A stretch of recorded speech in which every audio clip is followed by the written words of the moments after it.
Bora. Muito boa noite, prezados companheiros. Muito boa noite, prezadas companheiras. Muito boa noite, queridos amigos e amigas. Olha, hoje é mais um dia daqueles dias que a gente gostaria que não tivesse acontecido. Além da situação da pandemia, com números assustadores, a presença do ministro Queiroga hoje na CPI mostra de maneira cristalina para a sociedade brasileira a responsabilidade direta desse governo em tudo isso que o Brasil está vivendo. E, além disso, nós tivemos essa situação do Rio de Janeiro, onde, numa operação policial, existe uma decisão do Supremo Tribunal Federal sobre essas operações durante a pandemia. Nós tivemos a morte de mais de 20 pessoas, 20 e poucas pessoas, um policial, pessoas que foram feridas na estação do metrô, que revela um descontrole absoluto. Né? Isso tem sido diário no Rio de Janeiro. Eu não sei já quantas pessoas perderam a vida no Rio de Janeiro. Com certeza, hoje o Brasil voltará a ser notícia mundial, não só por conta da pandemia, mas sobre isso que nós estamos acompanhando. É uma situação assustadora, é uma situação de difícil compreensão. Vamos abrir esse bate-papo com o deputado Vadir Damus, está aqui o deputado Carlos Zaratini, PT de São Paulo. Vadir, né, foi presidente da OAB, uma pessoa que conhece, né, muito o Rio de Janeiro, foi presidente da Comissão da Verdade do Rio de Janeiro. Ninguém melhor do que o Vadir para abrir esse bate-papo conosco, nos situando um pouco sobre essa situação do Rio de Janeiro. Evidentemente que nós vamos também discorrer sobre todas as outras questões, né, da agenda do dia. Quem ainda não compartilhou, vamos compartilhar. Quem não curtiu, vai curtir. Quem ainda não nos informou, a cidade da onde acompanha a transmissão, nos diga a cidade. Sejam muito bem-vindos, sejam muito bem-vindas da Rede da Resistência. Boa noite, deputado Vadir Damus, a palavra está contigo. Boa noite, Pimenta. Boa noite, Zara. Boa noite, amigas e amigos que estão aqui conosco nesse momento. Olha, pessoal, o Rio de Janeiro, ele tem essa peculiaridade. Não é que só no Rio de Janeiro haja favelas, mas a origem das favelas, né? A origem da ocupação dos morros, das elevações do Rio de Janeiro, a que posteriormente se deu o nome de favela. Eu explico mais da frente por que se deu esse nome de favela. Aí sim tem uma especificidade, né? São áreas as mais populosas, né? Elas se localizam próximas ao centro do Rio de Janeiro. É por isso que Darcy Ribeiro dizia que favela não era problema, favela foi uma solução que os pobres encontraram, né, para poderem viver. E as favelas, elas são estigmatizadas aqui no Rio de Janeiro. Há imagens na música popular brasileira, há pesadelos das classes dominantes no Rio de Janeiro, o dia em que o morro descer. Né? É um mito no imaginário de quem mora no Rio de Janeiro, o dia em que o morro descer. Para uns será considerado um momento revolucionário, para outros será considerado um momento de pesadelo, de ajuste de contas, né? Da pobreza, né? Com as injustiças, com a exclusão social, né? As favelas hoje, com a pandemia, são um dos epicentros da fome aqui no Brasil. Hoje, a grande maioria dos moradores das favelas depende da solidariedade de terceiros para sobreviver, para colocar comida na mesa. Então, por conta desse cenário... Então, isso é uma coisa. Contextualizando contextualizando esse episódio de hoje no Jacarezinho. A Defensoria Pública do Estado do Rio de Janeiro, no ano passado, ingressou com uma ação por descumprimento de preceito fundamental, a DPF. Exatamente por conta da pandemia, por conta do agravamento da situação social dos moradores das favelas, nessa DPF se pleiteava que não houvesse incursões policiais enquanto durasse a pandemia. Essa DPF foi distribuída para a relatoria do ministro Edson Fachin, que deu a liminar, proibindo essas incursões. O que eu estou chamando de incursão, pessoal? Vocês sabem, isso no Rio de Janeiro é tradicional, é de há muito tempo. Aquelas incursões policiais em que eles chegam metendo bala, metendo o pé na porta do barraco e atirando em quem estiver pela frente. Então, isso está proibido.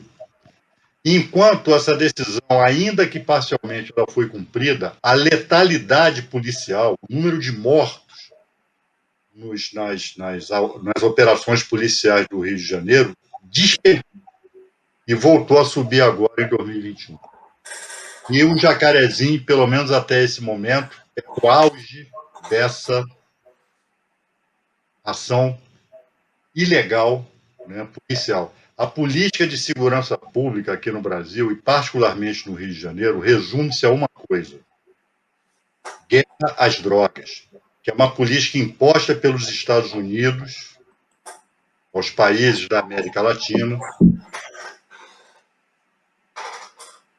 imposta no final da década de 70, no início da década de 80. Nós sabemos que os governos da ditadura militar foram governos subservientes à política dos Estados Unidos, inclusive política de segurança pública, inclusive política da chamada guerra às drogas.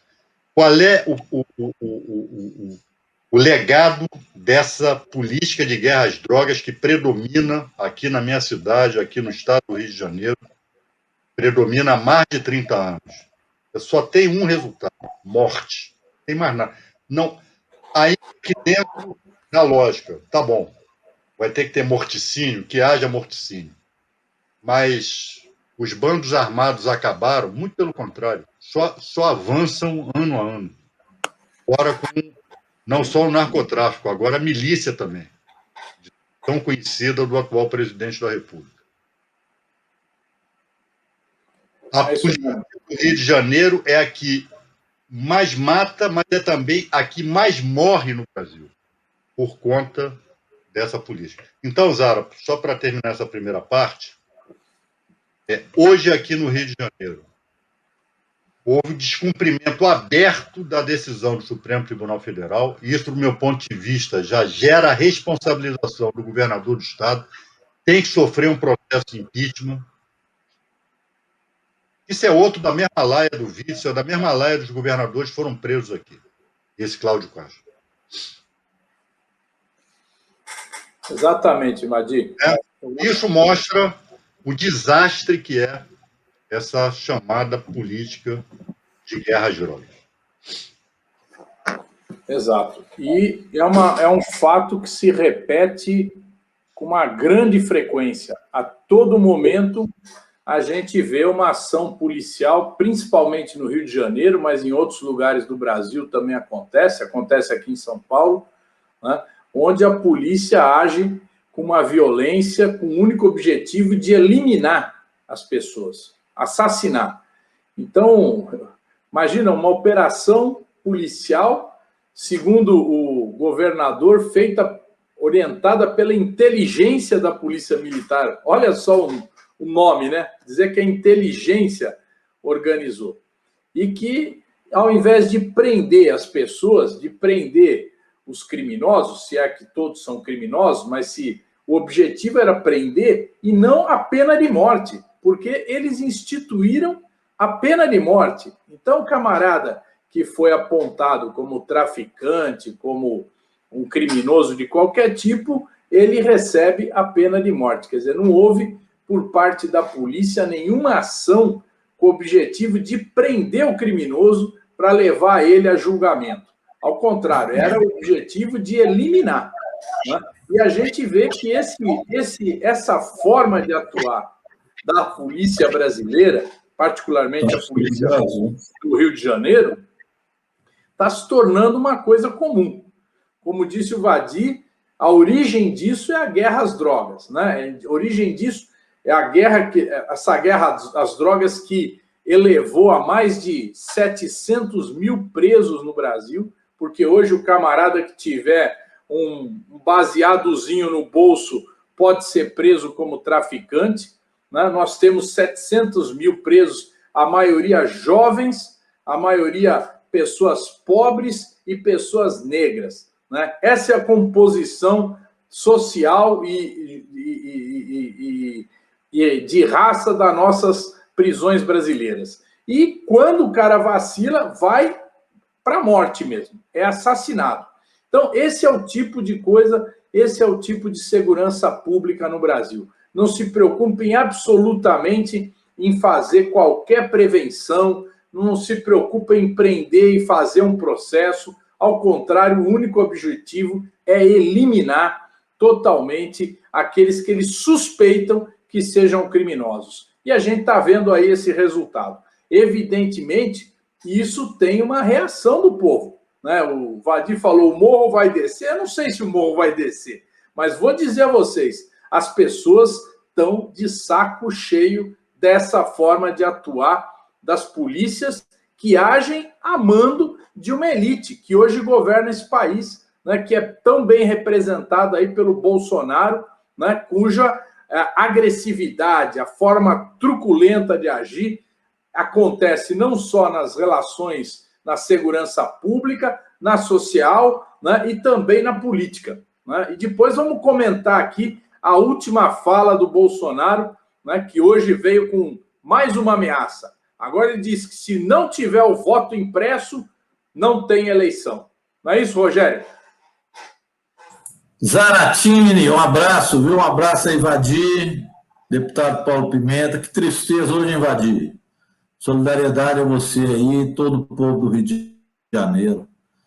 Zaratini, Vadi, Pimenta. Eu fui relator da CPI do narcotráfico em Minas Gerais no ano de 2000, como deputado estadual. Isso que você falou, Zaratini, nós já tínhamos constatado há muito tempo. Aliás, foram várias comissões parlamentares de inquérito na época. E a questão do narcotráfico e a polícia, elas sempre estiveram enraigadas, um e outro. Depois isso evoluiu, no caso do Rio de Janeiro, muito para milícias, mas continua dessa forma. Então, quando a polícia entra por um pretenso combate ao tráfico de droga desta forma, pode investigar que tem aí relações promíscuas, viu, entre a própria polícia, o tráfico de droga e as milícias. É muito triste uma operação como essa. Eu estou vendo agora um tweet do presidente Lula aqui, onde ele diz: é grave uma operação policial terminar na morte de 25 pessoas. Isso não é segurança pública. É a ausência do Estado oferecendo educação e emprego à causa de boa parte da violência. Os brasileiros estão morrendo sem vacina, de fome e pela violência. Vidas brasileiras importam. O presidente Lula foi na raiz do problema, é o que está acontecendo.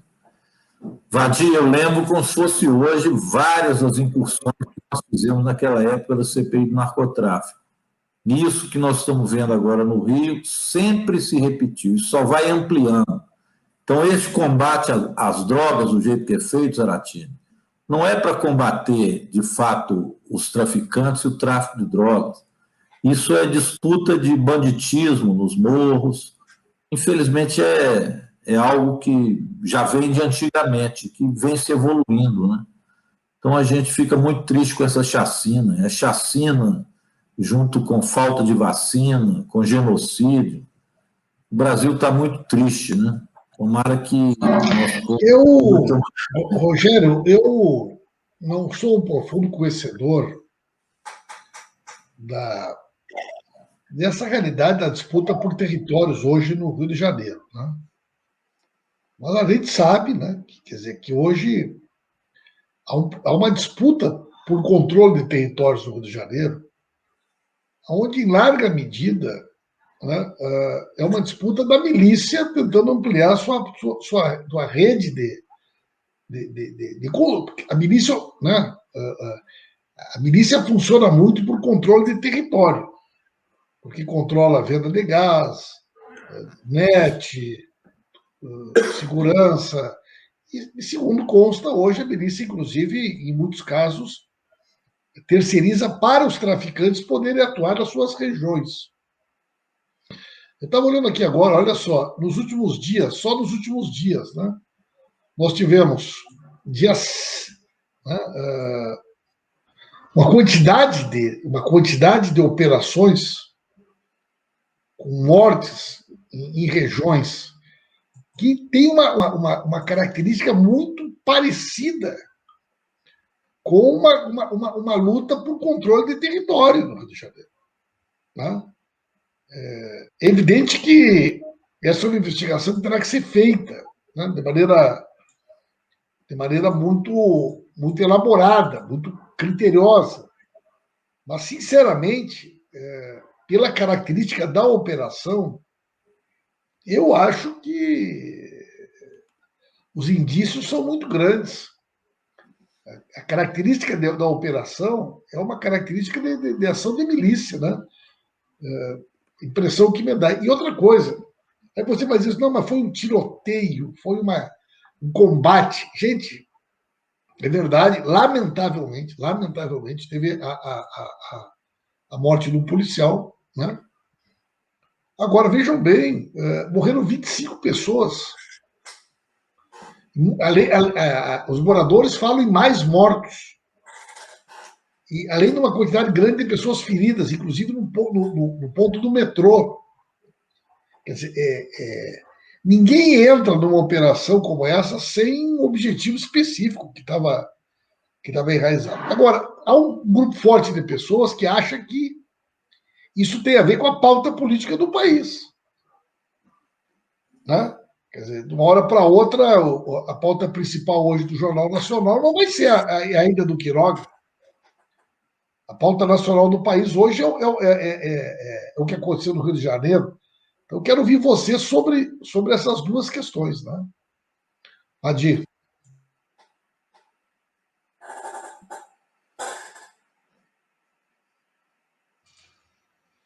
Olha, Pimenta, eu estava dizendo no início, existe um estigma no imaginário de classes, da classe média do Rio de Janeiro, das classes dominantes, em relação às favelas e os seus moradores. Então, ali é o território inimigo, ali é o território onde se abrigam bandidos. Né?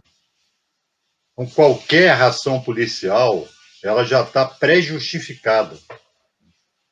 Ela já está pré-justificada. Está se combatendo o crime. Né? E não se constrói, não se consegue construir no imaginário dessas pessoas que ali moram trabalhadores, trabalhadoras, crianças, famílias, né? Não, e que são vítimas também da opressão do narcotráfico e da milícia, com os quais a polícia se associa. O que, ao longo do tempo, o que acontece aqui no Rio de Janeiro tem raízes, né? Lá atrás. Quem são os primeiros habitantes das favelas do Rio de Janeiro? Soldados da Guerra de Canudos que não receberam seu soldo depois da matança que promoveram lá no Arraial de Canudos. Os escravos libertos. Né? Só no final do século XIX, a decadência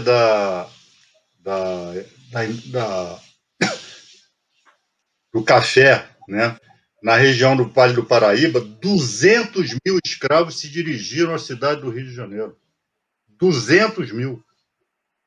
Com o fim da escravidão, né, que não havia qualquer política de integração dos libertos à sociedade, o que todo esse contingente fez? Primeiro, eles tinham que ficar invisíveis. O Brasil, o Rio de Janeiro, passou por um processo de embranquecimento, de europeização. Então, eles iam para as áreas que estavam ali desocupadas, que eram as elevações aqui do Rio de Janeiro. O Rio de Janeiro é uma espécie de pires, né? Ele tem o formato de um pires, né? Com essas elevações.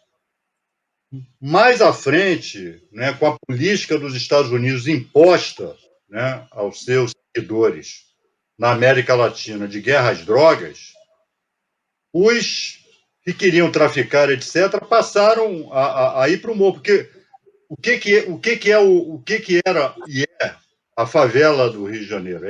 O Estado não se faz presente, só se faz presente com a polícia invadindo e dando tiro. É essa a ideia de Estado que os moradores do Rio de Janeiro têm. Das favelas do Rio de Janeiro. Quando nós falamos em Constituição, direitos humanos, direitos e garantias fundamentais, isso nunca existiu nas favelas. Nunca. Nunca. Aqui no Rio de Janeiro. É uma cultura, né? Agora, hoje, né, 25 mortos, podendo haver mais e provavelmente há mais, foi a ação de maior letalidade da história do Rio de Janeiro. Essa operação hoje no Jacarezinho. Há vitimão policial e nós lamentamos, né? E eu repito aqui o que eu disse no início, antes do Rogério entrar. A polícia do Rio de Janeiro é a que mais mata e é a que mais morre também. O policial, ele é algoz, mas ele é vítima também. Ele é vítima dessa política, né? E, normalmente, são negros também, são pobres, né? Moram nessas áreas.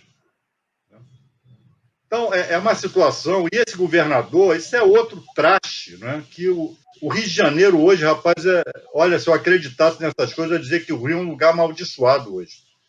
Porque só entra essa gente para governar o Rio, né? Esse governador tem que ser responsabilizado pelo que aconteceu hoje aqui. E é claramente uma afronta deliberada ao Supremo Tribunal Federal. Você vê o chefe da polícia hoje aqui no Rio falando de ativismo judicial. O ativismo judicial tem o sangue da polícia nas suas mãos. Que história é essa? Então, é uma polícia bolsonarista. Foi um gesto bolsonarista da polícia do Rio de Janeiro. Saratini. Exato. Essa é a situação. E olha só, de fato, isso vai ofuscar nas manchetes o depoimento desastroso do Queiroga na CPI. Né? Um depoimento onde ele tentou esconder o Bolsonaro, deixou de falar, deixou de se posicionar sobre a história da cloroquina, não falou nada, se omitiu, disse que não sabia a história do tal decreto, que o Bolsonaro disse que vai emitir um decreto para permitir o funcionamento normal de todos os setores da economia, escolas, etc., e igrejas, principalmente. Então, esse é o assunto principal, porque está se caracterizando na CPI que o Bolsonaro é o grande responsável pelo que está acontecendo no país, onde nós vamos... Só hoje foram praticamente 2.500 mortes. Então, quer dizer, nós vamos chegar a 500 mil mortes, sem contar aqueles casos que não foram notificados, de pessoas que aparecem como mortas por insuficiência respiratória, pneumonia, né, e que não foram testadas, mas morreram do mesmo jeito. Então, essas pessoas estão contabilizadas não como Covid. Então, nós já temos provavelmente um número superior a 500 mil mortes no Brasil, que é relativamente superior ao número de mais de 500 mil mortes que tem nos Estados Unidos, mas lá são mais de 300 milhões de habitantes. Então, nós estamos vivendo uma situação de o pior país do mundo em termos dessa epidemia, dessa pandemia. Quer dizer, é uma situação que está encalacrando a vida do povo brasileiro. O povo brasileiro está totalmente desesperado, porque a cada dia só vem o anúncio de que não tem vacina, de que agora a segunda dose não tem, né? Então, é um governo que não organiza absolutamente nada e o povo brasileiro está no desespero. Sem contar o desespero da fome, do desemprego, né, da situação lamentável que está a economia brasileira, onde os ricos estão cada vez mais ricos, os bancos tendo lucros fantásticos, os 4 maiores bancos, 20% de aumento no lucro do primeiro trimestre em relação ao primeiro trimestre do ano passado. Quer dizer, é essa a realidade. Estão ganhando muito dinheiro, né? E isso à custa da falência dos pequenos empresários, dos pequenos negócios que não conseguem manter os seus empregados. Então, é essa situação. Violência nas ruas, violência da polícia, violência social. Essa é a marca registrada do governo Bolsonaro. Deputado Rogério. Pimenta, eu vou aproveitar para despedir de vocês, que eu estou na Câmara agora, mas já vou pegar o avião, voltar para Belo Horizonte hoje. Meu voo é daqui a pouco, então eu vou deixar vocês aqui terminando a nossa live. Mas queria reforçar essa posição que você levantou. Essa questão da chacina no Rio de Janeiro hoje é muito grave. Com certeza, se você for a fundo, vai ver que tem interlocuções aí entre milicianos, policiais, traficantes. Isso é antigo. Eu estava dizendo, quando você entrou, que eu fui relator da Comissão Parlamentar de Inquérito no ano de 2000, e já tinha isso. Infelizmente, essas coisas se evoluíram. Então, uma política real de segurança pública tem que ser outra. Ela tem que levar em consideração o bem-estar da sociedade, o Estado agindo, oferecendo educação, saúde, como o presidente Lula colocou no seu tweet, né? E queria também reforçar isso que o Zaratini colocou. O Zara, impressionante essa política econômica também, que eles insistem em permanecer a mesma, né? O povo passando fome, miséria, e viu que aconteceu agora na Colômbia. É o mesmo receituário ultraliberal que levou esses países a essa revolta. Isso vai chegar no Brasil, com toda certeza. O povo brasileiro não vai conseguir passar por um período tão difícil sem que se organizem revoltas mesmo, sem que o povo acabe se mobilizando, se organizando, enfim. Eu quero despedir de vocês, mas com essa esperança também de um povo que vai se organizar. Ontem nós tivemos com o presidente Lula, viu, Pimenta? Boa reunião com o presidente, ele está animado, hein? Gostei de ver o Lula organizando a turma, dando esperança para o nosso povo. Então, parabéns pelo encontro que você nos proporcionou ontem com o presidente Lula. E um grande abraço para vocês. Eu despeço aqui, vou pegar o voo agora, mas estamos aí na resistência. Um abraço, pessoal. Um abraço, Rogério. Agora, gente, olha, eu quero dizer uma coisa para vocês. Eu confesso para vocês que, quando iniciou a CPI, eu tinha a sensação, Zaratini, Vadir, que a CPI ela poderia chegar em algumas questões pontuais. Questão do oxigênio na Venezuela, no Amazonas, até porque foi a Venezuela que mandou oxigênio lá para o Amazonas. Eu achei que poderia ter alguma questão envolvendo a tentativa da compra das vacinas da Pfizer. Eu achava que podia aparecer alguma coisa mais forte sobre a questão das comunidades indígenas. Mas em 2 dias de depoimento, o depoimento, né, do Mandetta, o depoimento do Taish, que foi um cara que ficou 15 dias no ministério, mas mesmo assim, o depoimento dele trouxe informações muito relevantes. E mais o depoimento do Quiroga hoje, eu acho que só essa semana, olha que não veio Pazuello, todo mundo sabe o desespero que está o Pazuello. Agora vão chamar o Araújo, vão chamar o Weingart. A sensação que se cria no país é que, de fato, foi uma operação pensada. E o Bolsonaro é o chefe dessa operação. E mais grave do que isso, gente, o relato dos ministros de que os filhos participavam das reuniões. o que reforça a ideia de que havia uma espécie de um comando paralelo de condução da política sanitária do país na questão da pandemia. Aquela declaração do Mandetta, de que ele presenciou quando o Bolsonaro disse para o Caiado, né? Vamos contaminar todo mundo, vamos contaminar todo mundo, né?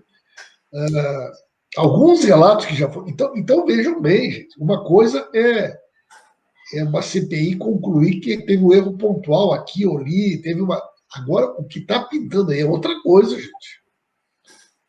O que está pintando aí é uma responsabilização. Isso aí é mais ou menos como, né, essas investigações que aconteceram no mundo já, em tribunais penais internacionais. Eu acho que a CPI ela pode caracterizar que houve uma ação deliberada de genocídio do povo brasileiro. Então, eu quero dizer para vocês que eu fiquei assim um pouco impactado com a gravidade das coisas que foram ditas pelos ministros, né? Eu acho que nós podemos ter uma CPI que conclua, né, que milhares de mortes no Brasil ocorreram de forma deliberada. Deliberada. Isso significa responsabilização criminal. Criminal, não é administrativa. É criminal dos envolvidos. Então, eu estou ficando com essa sensação, que a CPI vai acabar avançando no sentido dos fatos que apontam para uma ação deliberada, consciente do governo, de promover o tal da contaminação do rebanho, e que isso gerou a morte de centenas de milhares de pessoas. Então, eu estou com essa impressão. Eu, a partir dos primeiros depoimentos, eu quero ver a semana que vem, gente. Pazuello, Weingart, Araújo. Olha, rapaz, é uma semana, não tem quebra de sigilo bancário, não tem quebra de sigilo de e-mail, não tem nada ainda, gente, não tem nada. Primeira semana, geralmente, é para encher linguiça. E olha já a situação que está criada. Exatamente. E olha, e o Carluxo pegou a senha do Twitter de novo, hein? Reassumiu o comando da comunicação do governo e está dando a linha, pelo jeito, né? A linha do enfrentamento da violência. E ontem, viu, Vadir, eu vi uma cena, eu estava na Comissão de Relações Exteriores, estava lá o general Braga Neto, que é o atual ministro da Defesa. E aí, a deputada Perpétua Almeida, que é do PCdoB, fez uma fala onde, no meio da fala dela, uma pergunta, ela deu uma estocada no Pazuello.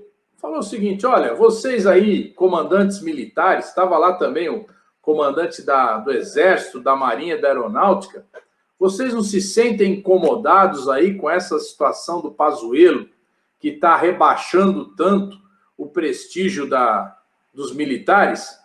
Aí o Eduardo Bolsonaro vai para cima e fala: olha, vejam vocês aí, militares, o que essa esquerda quer fazer com vocês.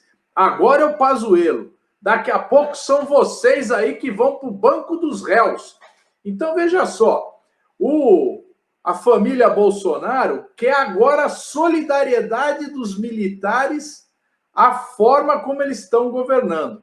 Eles querem trazer os militares para junto deles, para partir para cima, né, para tentar inviabilizar qualquer punição que possa ocorrer nessa CPI. Eu tô vendo que eles estão no desespero, não é isso, Vadir? Não sei o que você acha aí. Eu também acho, acho que vocês têm razão, Pimenta tem razão. Nesses 2 primeiros dias, você já viu ali, já há um resumo do que foi a política de Bolsonaro para essa pandemia. Imunização do rebanho, apresentar a cloroquina como um remédio milagroso, né? Então, não tinha essa história de vacina. Com a cloroquina você se livrava, né? Se livrava do mal, né? E vamos contaminar todo mundo para dar imunização de rebanho, né? Ou seja, todo mundo com anticorpos. E isso vai ficar claro. Isso a cada depoimento, a cada documento, a cada, né, Isso vai ficar claro. Agora, tem que chamar esse Carluxo aí para depor. Né? Ele foi citado como partícipe desse ministério paralelo, que é o modelo miliciano. Essa coisa paralela, do Estado paralelo, é o modelo miliciano de agir. Né? A milícia não é um mero bando de bandidos, de malfeitores que se organizou para cometer crimes. A peculiaridade da milícia é que elas são agentes do Estado que se organizam à parte, né? Fora das estruturas do Estado. Nomeadamente, né, alegadamente para fazer justiça, mas na verdade é para praticar crimes, né? Oprimir populações, extorquir-lhes dinheiro e exercer o domínio. E no Rio de Janeiro, essa milicianização já atingiu os 3 poderes. Por isso que aqui no Rio é tudo diferente.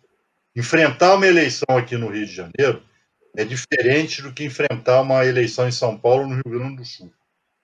Vocês aí, quando estão enfrentando partidos oponentes, vocês estão enfrentando partidos. Aqui nós estamos enfrentando o crime. Nós estamos enfrentando bandos armados organizados, né? Particularmente de milicianos, que se incrustaram nos partidos, no parlamento, no judiciário. Então, aqui é barra pesada. Aqui não é para qualquer um, não. E é por isso que essas eleições de 2022 para o Rio de Janeiro vão ter essa importância particular. Se algum dos nossos aqui, quando eu falo dos nossos, é da esquerda em geral, ganhar as eleições aqui para o governo do Estado,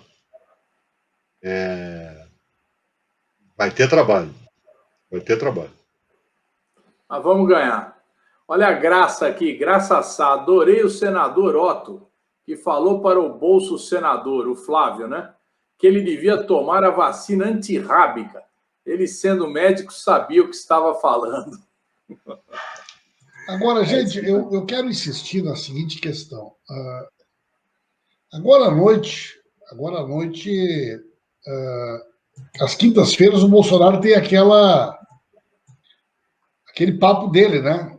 Eu não vi nenhuma notícia de como é que ele veio hoje para a conversa dele, né? Mas a impressão que eu tô que... Não, hoje, só para te informar, Pimenta, só para... Hoje a live dele foi para dizer que ou tem voto impresso ou pode não ter eleição. Exatamente, eu ia puxar para esse assunto, porque eu vi que ele falou isso de manhã. Também, porque tem agora, à noite, às quintas-feiras, aquela live que ele tem. Eu não sei se ele repetiu isso na live agora à noite, né? Agora, o que eu ia dizer é isso. Eu percebi nessa semana 2 movimentos. Primeiro, que foi o Bolsonaro ameaçando de novos governadores, né? Essa história toda, que vai botar um decreto, que se não cumprir... E ele volta com essa tecla do voto impresso, que nós sabemos que é uma coisa totalmente sem pé nem cabeça, né? Mas que mobiliza a base bolsonarista, né? Quer dizer, que é uma estratégia um pouco parecida com a estratégia que foi desenvolvida pelo Donald Trump, quando ele começou a questionar o tal dos votos pelo correio, porque nos Estados Unidos, essa história do votos pelos correios sempre existiu. Inclusive quando ele ganhou a eleição. E aqui no Brasil, o Bolsonaro vem aumentando o tom desse discurso que o Zanotti chama. Ele diz, olha, nós precisamos de uma eleição com voto impresso e auditável. Se não for assim, não tem resultado, não tem legitimidade da eleição. Então, eu acho que ele não tem força, mas ele gostaria. Ele tenta criar um ambiente. Eu acho que ele está cada vez mais isolado. Agora, quanto mais acuado ele tiver, eu acho que mais risco nós temos de ver o Bolsonaro fazer alguma bobagem. Acho que sem uma pataquada, alguma coisa ele pode tentar. Exatamente. Exatamente. Alguma coisa ele vai tentar aí, porque eu acho que ele está vendo que a derrota ela vem vindo a cavalo, vem vindo rápida. O Marco Aurélio falou hoje, né, que ele usou uma expressão que ele é tipo um bufão, né? Quer dizer, tigre de papel. Tigre de papel. Tigre de papel. Agora, a situação dele também não tem muita... Veja bem, se a CPI avança, como nós estamos achando que ela vai avançar, ela vai chegar nos filhos dele. É uma questão de dias. Porque aquela senhora que fez os requerimentos para os senadores, que usou uma senha do Palácio do Planalto, aquela senhora é a mulher do anjo. Ela é a mulher do ACF, que foi quem escondeu o Queiroz em casa. Então, vejam bem, eles estão trazendo o Queiroz para dentro da CPI. Porque aquela senhora vai ser convocada para depor. Aquela senhora vai ser quebrado o sigilo dela. Vocês acham que não tem e-mail sobre esse assunto dela com o anjo? Aliás, eu chego a suspeitar que talvez não tenha sido ela que fez os requerimentos. Pode ter sido ele, né? Ele, gente.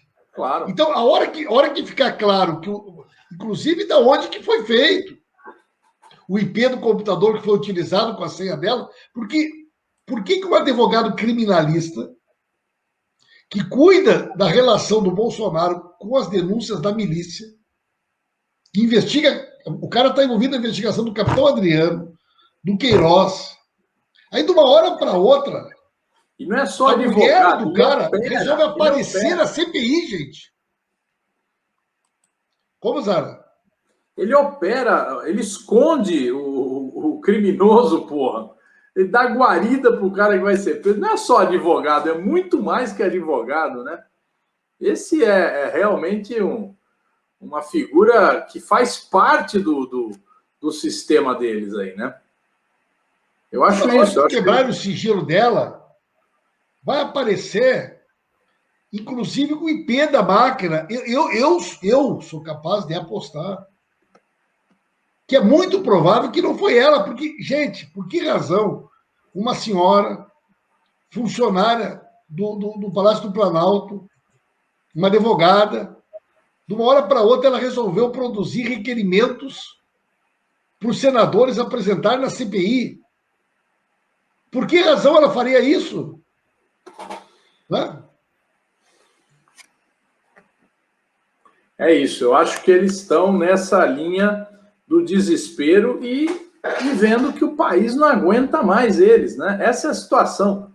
Eles se baseiam aí de que nessa massa de caras radicalizados, tem uns aqui que participam, fica assistindo nossa live, dando audiência para nós, o que é bom, né? E polemizando, mas essa bando de cara fanático, que você viu, as manifestações do dia 1º de maio, foram pequenas, foram manifestações ridículas, juntando só caras completamente esclarecidos. Puseram até uma mulher lá de biquíni com a bunda verde e amarela, rapaz. Esses são os caras patriotas, hein? Agora tu percebe, Vadir, tu percebe que quando eles não têm argumento, porque olha só, os comentários que eles botam aqui, falem do Celso Daniel, falem não sei do que ela... Eles não dizem assim, não.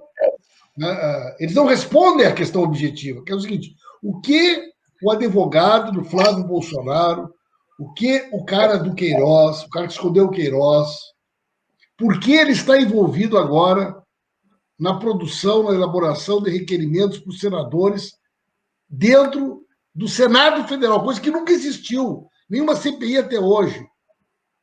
Tem prova de que os documentos, os requerimentos eram feitos dentro do Palácio do Planalto. Eu quero saber por que o anjo está envolvido na estratégia de defesa. Porque ele é um advogado criminalista, ele sabe os crimes que foram cometidos. Ele está preparando a estratégia da defesa da família, gente. Então não adianta vir aqui dizer, cadê o Celso Daniel? Eu quero saber o seguinte, por que esse cara está envolvido lá, gente? Por que os filhos do Bolsonaro estão até o pescoço envolvidos na CPI? É isso que as pessoas têm que saber, gente. Tem que responder. Mas se eles se enfrentarem o debate, Pimenta, aí quebra a lógica mental deles, não dá. Quebra a lógica mental. O padrão é esse, né? O padrão não é enfrentar o mundo real, não é enfrentar a realidade. O padrão é esse, manobra diversionista, né? Ir contra o assunto. Não. A imunidade de rebanho foi algo testado no país tal, que deu certo e poderia dar certo. Não tem isso, né? Eles não enfrentam, eles não dizem nem sequer que você está mentindo. Eles não enfrentam essa questão. É como se eles não estivessem ouvindo. Esse é o processo mental, né, dessa turma. Agora, como o Zaratim disse, né, dá uma audiência aí para a gente, né, que as deles devem ser chatas para diabo, né, as transmissões. Agora, vocês viram assim, eles botaram uma foto, gente, do ato do dia 1º de maio do Rio de Janeiro, que aparecia o Papa, gente. Aparecia o Papa móvel. Quer dizer, os caras, é um negócio tão descarado. Aí tu diz o seguinte, isso aqui, esses quiosques aqui não existem mais no Rio de Janeiro. Essa foto aqui tá parecendo o Papa móvel. Aquele ali é o Papa. O Papa não estava na manifestação. E eles continuam insistindo que a foto é verdadeira, gente. Pô, mas os caras falam que a Terra é plana, meu. Vale qualquer coisa. É isso, entendeu? Porque se eles forem enfrentar o debate da verdade, quebra a lógica deles, né? A estrutura, se é que se pode chamar de estrutura mental, né? Eu acho que eu estou sendo um tanto benevolente aí com eles, né? Mas, enfim, a falta de melhor nome, eles não têm, eles não enfrentam. Agora, num ambiente como esse, não é de descartar que esse episódio do Rio de Janeiro, de alguma maneira.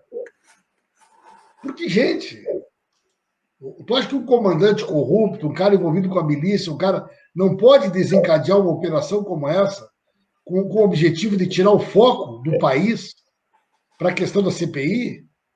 É evidente que é possível, gente. Nós não estamos lidando com um adversário político que respeita a Constituição, que respeita. Nós estamos lidando com bandidos, nós estamos lidando com milícia. Nós estamos lidando com. O Brasil nunca lidou.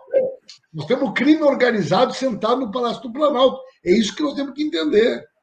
Pimenta, você se lembra, há poucos dias atrás, semanas, aquele camarada lá da Polícia Militar de Salvador, que ficou pirado, né? Não sei como é que foi aquele negócio, foi lá para frente do Farol da Barra com um fuzil, não era um revólver, não, né? Era um fuzil, né? E se pôs lá a dar uma de herói contra o governador Rui Costa. No Ceará, mais ou menos a mesma coisa. Isso tudo com apoio político da Bia Kicis, né? Que chamou ele de herói num Twitter. Então, veja só, eles vivem de fazer provocações e tentar criar os incêndios deles, né? Então, eles tentam, de toda forma, fazer esse tipo de coisa. Eu acho que essa ação de hoje pode ter sido uma ação do tipo, não, vamos radicalizar aqui numa ação de enfrentamento aí no morro, matar gente pra caramba, para tentar desencadear outras ações em outros lugares. A gente vai ter que ver amanhã, essa semana, se isso tem alguma repercussão maior, né? Agora, eu vou dizer a você, eu acho que a repercussão para o governo no povão vai ser muito negativa, porque o povo está vendo que esse governo, que esse tipo de polícia realmente é só para matar pobre, viu? Pobre e negro. Essa é a realidade. E isso sempre foi assim, entendeu, Zaratim? Sempre foi assim, sempre. Isso não é agora, né? Só que agora está aparecendo com mais nitidez, né? E mais, a gente não pode esquecer, há uma decisão do Supremo Tribunal Federal, não é uma liminar do Fachin, não. A liminar do Fachin foi confirmada pela maioria do pleno do Supremo Tribunal Federal. Então, é uma decisão do Supremo, que foi desrespeitada hoje. Como é que vai ficar isso? Então, é recado para o Supremo também, né? Tá aí, Supremo, essa decisão aqui vale isso aqui. Vadir, tu é um cara que que investigou isso. O que foi a operação do Rio Centro, gente? O que foi a bomba na sede da OAB, no Rio de Janeiro? Foram exatamente tentativas de criar um fato de repercussão que, de alguma maneira, sinalizasse para a sociedade que haveria algum tipo de reação, alguma tentativa de abertura política, enfim, de investigação. Então, quero dizer para vocês o seguinte: diante da possibilidade de que uma investigação para valer chegue nos generais, chegue na produção da cloroquina, chegue na ação deliberada do governo para não comprar vacina, né? Digamos que tenha lá, ele sabe, por exemplo, quebra do sigilo dessa senhora vai mostrar que o anjo que fez os requerimentos. Vocês acham que eles vão ir para o brete quietinho? Vocês acham que eles vão ir para o brete quietinho? Não vão, não. Você está vendo lá na Colômbia, né? O que é aquilo na Colômbia? Uma repressão brutal, né? E a repressão está gerando mais protesto.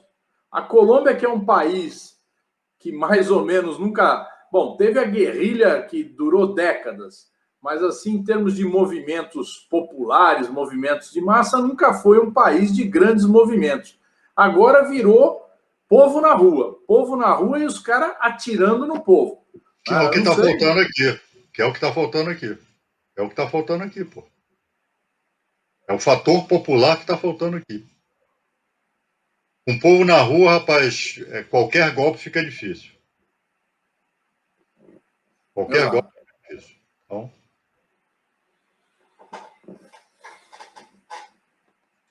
Tá desligado.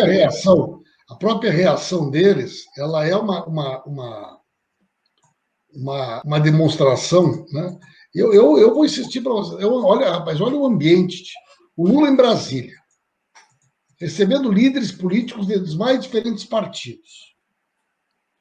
Manifestações de toda ordem no sentido de fortalecer a ideia de que o Lula possa ser candidato e que possa ganhar a eleição. De outro lado, o governo Bolsonaro desmoronando. Aí começa a puxar os filhos para dentro do negócio. Né? Porque aquilo ali, quando o cara diz, olha, as reuniões, os filhos participavam. Bom, essa é a senha para chamar os filhos. E uma CPI, ela concede ao parlamento prerrogativas que normalmente o parlamento não tem. Quebra de sigilo bancário, quebra de sigilo telefônico, quebra de sigilo telemático. Gente, ninguém nunca quebrou o sigilo dos filhos do Bolsonaro. Para valer. Né? Qualquer um desses aí. Agora vai vir esse Weigalter, aí vai vir aquele Araújo. O Araújo, sábado, fez uma declaração de que o Bolsonaro, que não aguentava mais o Bolsonaro com punhos de pelica. Quer dizer o quê? Quer dizer o quê? Né? Então, eu vou insistir com vocês. Eu acho que nós precisamos criar um grande movimento na sociedade de isolamento do bolsonarismo, buscando o apoio das instituições, fortalecendo as instituições e assim por diante. Porque essa turma sabe, eles sabem o que eles fizeram no verão passado. É verdade. Repito, esta ação de hoje foi um desafio ao Supremo Tribunal Federal. Uma decisão do Supremo Tribunal Federal foi desobedecida com, pelo menos até agora, 25 mortes. Foi uma chacina o que aconteceu aqui na favela de Jacarezinho. Foi um tapa na cara do Supremo. Reagem, nem dos filhos do Lula quebraram o sigilo.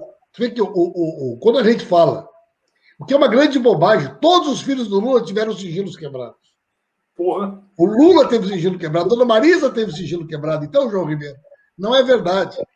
Agora, dizer isso que tu está dizendo não vai salvar o Bolsonaro nem os filhos. Não vai salvar o Bolsonaro nem os filhos, gente. Né? Os filhos do Lula não frequentavam o Palácio do Planalto, não participavam de reuniões, não mandava o Twitter xingando embaixador, xingando a China, né? Os filhos do Lula não participavam da política, não.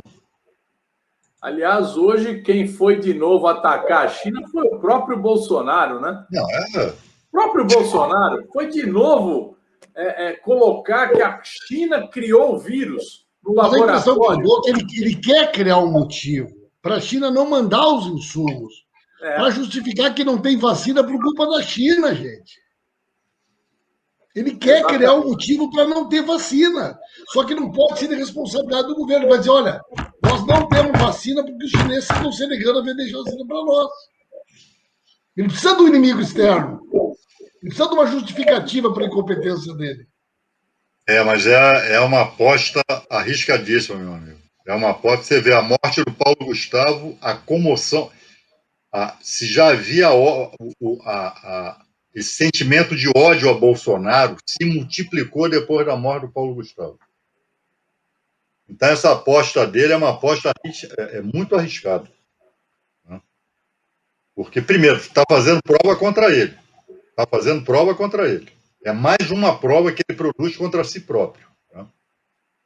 Se ele xinga, se ele ataca, hostiliza o nosso maior provedor de insumos, né, e de vacinas, confirma a tese de que é genocídio, confirma a tese de que é imunidade de rebanho, confirma a tese de que ele quer matar, e ele quer que todo mundo se contamine. Né? Então,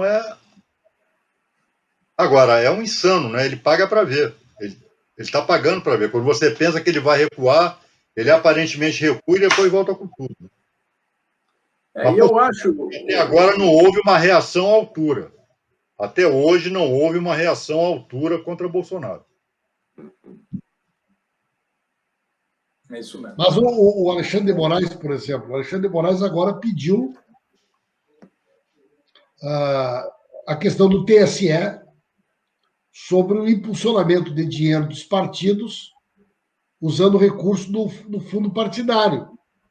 Né? Então, ali, por exemplo, Roberto Jefferson, há um forte indício de que o PTB usou dinheiro do fundo partidário para botar dinheiro naquelas empresas, né, que estão sendo investigadas pelo impulsionamento em massa dos atos antidemocráticos. Agora, só um parênteses, para ver como é o negócio desse cara. Agora descobriram que tem um cara que trabalha no Palácio do Planalto, que tem uma empresa que aluga carros de luxo. Tu viu essa, Belatini? É demais. O Bibo Nunes, aqui lá no Rio Grande do Sul, tem uma BMW alugada de um cara que trabalha no Palácio do Planalto, a Bia Kicis, vários desses aí. Tem carrões alugados desse funcionário do Palácio do Planalto, com valores exorbitantes pagos com a cota da Câmara. E só carrão. Que era para usar o carro dele. Carrinho não, tem que ser carro de primeira linha. Sim, isso já está sendo investigado. Sim, a empresa que... E o cara, esse Bibo Nunes disse, eu só ando de BMW e Porsche. Se eu tiver que alugar algum carro, é BMW mesmo. É isso que eu vou alugar. E o cara que aluga os carros é funcionário do Palácio do Planalto. Então, eu estou dizendo, é um misto de impunidade com provocação, né? E isso cria um ambiente de instabilidade muito grande. Agora, olha como o negócio é a provocação. Eles botaram o Onyx Lorenzoni para coordenar a ação do governo na CPI. E o Onyx hoje foi na casa do Pazuello. Mas o Pazuello não podia ir depor porque está com suspeita de Covid. Tem um papo aí que ele já tem habeas corpus para não ir na CPI, para se for lá, ficar calado. Tremendo de medo. Já tem. E eu vi um outro papo que ele foi incentivado a ir fardado. Para ele fardado, que é aquela questão que tu falou, Zaratini, de buscar a solidariedade das Forças Armadas, que ele está disposto a ir fardado, para depor fardado. Exato. Para criar identidade, né? Com os militares. Essa é a jogada. Mas é isso. Se os chefes militares concordarem com isso... Vão se afundando, né? Vão se afundando. É isso, gurizada. É isso aí. É isso. Vamos lá. Um abraço. Amanhã tem mais. Vocês. Boa noite, Abraço. pessoal, que nos Abraço, assistiu.